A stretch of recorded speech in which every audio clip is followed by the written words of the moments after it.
বিভাগৰ ভূমাফিয়া নচলিব বন বিভাগৰ ভূমাফিয়া নচলিব বন বিভাগ হাই হাই ৰাষ্ট্ৰীয় বজৰং দল জিন্দাবাদ ৰাষ্ট্ৰীয় বজৰং দল জিন্দাবাদ বিভাগৰ গাফিলতি নচলিব। এইটো অতিকৈ মানে দুখজনক ঘটনা। ল'ৰাজন অতি দুখীয়া ঘৰৰ ল'ৰা, পঢ়িও আছিলে, লগতে কৰ্ম কৰি গৈছিলে ঘৰখনৰ পোহপালৰ স্বাৰ্থত, আৰু ল'ৰাজন আমাৰ মাজৰ পৰা হেৰাই গ'ল। এতিয়া আমি এই নিৰীহ ল'ৰাজন যে ঢুকাল, ইয়াৰ কাৰণে আচলতে দোষী কোন তাকে লৈ আমি আজি বিট অফিচত আহিছিলোঁ।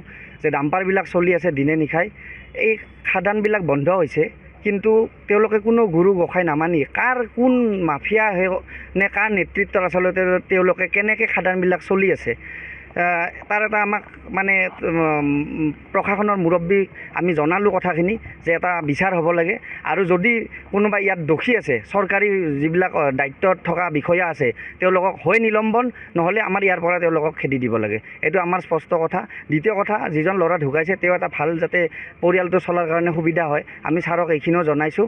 আৰু 13 তাৰিখে এখন পুনৰ নটিচ ইছ্যু হৈছিলে। এই নটিচখন আপোনালোকৰ হাততো নিশ্চয় আছে। 13/6 আছিলে যে খনন অক্টোবৰলৈকে বন্ধ আছে। এখন নটিচ পুনৰ ইছ্যু হৈছে। এতিয়া আপোনালোকে যাওক, ডাম্পাৰ কেইজনে আজিও দেখা পাব দিনে নিশাই মাটি কাটি শেষ কৰি পেলালে। মন্ত্ৰী আহিব, যিখিনি নদীৰ পাৰৰ মানুহ সেইখিনি এই যেতিয়া বানপানী আহিব তেওঁলোকৰ অৱস্থা ঘৰ বাৰী শেষ, চব চৰকাৰী সাহায্য দিব লাগিব। মথাউৰি কোনোবা আছে, কোনোবা ডাঙৰ মাফিয়া আছে যাৰ সাহসত এইবিলাক কামবিলাক চলি আছে। আমিতো সৰু মানুহ, আমি আমাৰ দাবীবিলাক উত্থাপন কৰিব পাৰোঁ।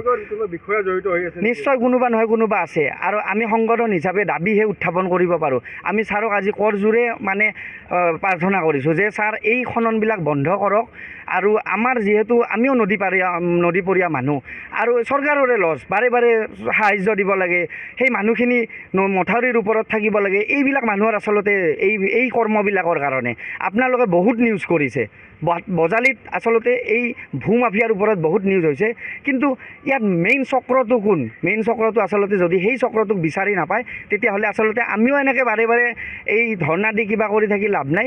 আৰু আচলতে মুৰব্বীও আমাৰ যদি দায়িত্ব নলয়, তেতিয়াহ'লে তাৰমানে এনেকৈ প্ৰত্যেক বছৰে এনেকুৱাই হৈ থাকিব। এইবাৰ বিচাৰিছোঁ এটা ভাল ষ্টেপ লওক। এইটো আমাৰ মুখ্যমন্ত্ৰী মহোদয়ক, লগতে আমাৰ যিজন মিনিষ্টাৰ আছে বিভাগৰ, তেখেতকো আমি বজালিৰ পৰা এটা তেওঁক অনুৰোধ জনাইছোঁ, সোনকালে এটা ব্যৱস্থা লওক। নিয়ম নীতিত যিখিনি ডাম্পাৰ চলে তেওঁলোকেও চলক, কিন্তু নিয়মত চলক, তেতিয়া আমি ক'ব লগা একো নাই। হয়, আমি খুব দুখিত। যোৱাকালি আমাৰ ৰাষ্ট্ৰীয় বজৰং দলৰ কাৰ্যকৰ্তা একজন কেন্দুগুৰিত অবৈধভাৱে পলস মাটি কঢ়িয়াই অনা ডাম্পাৰ এখনে খুন্দিয়াই মানে নিহত কৰে, আৰু সেইটো ক্ষেত্ৰত আমি আজি ফৰেষ্ট অফিচত গৈছিলোঁ। ফৰেষ্ট অফিচত আমি দেখা পালোঁ যে কোনো এমপ্লয় নাই, তলা বন্ধ আছে, আৰু 12:30 বজালৈকে তালা বন্ধ আছিল। তাৰপিছত দুজনী মহিলা আহিছে, এমপ্লয় বুলি কৈছে তেওঁলোকে, পাৰ্মানেণ্ট এমপ্লয়, কিন্তু তেওঁলোকৰ কোনো অফিচত নাই। ৰান্ধনীশালত কেৱল ৰান্ধনী এজনে মানে খানা বনাই আছে 10-12জন মানুহৰ কাৰণে।